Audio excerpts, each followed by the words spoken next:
When you work with fractions, such as, for instance, you've got a half and you've got a third, and you are required to add them, then you need to find a common denominator, which will be 6.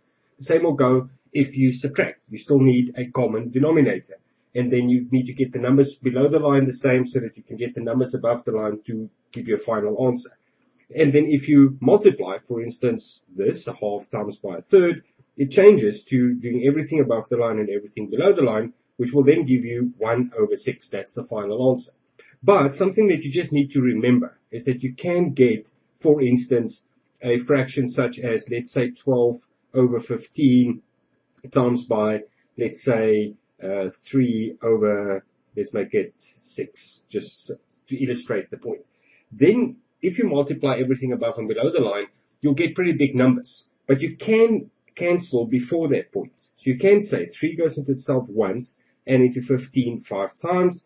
6 goes into itself once and into 12 2 times. And that now, if you multiply above and below the line, the numbers are so much easier to work with.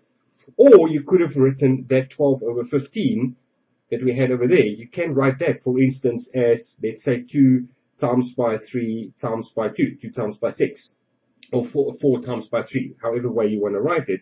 And below the line, the 15 will be 3 times by 5, which means you can actually cancel there before you even multiply.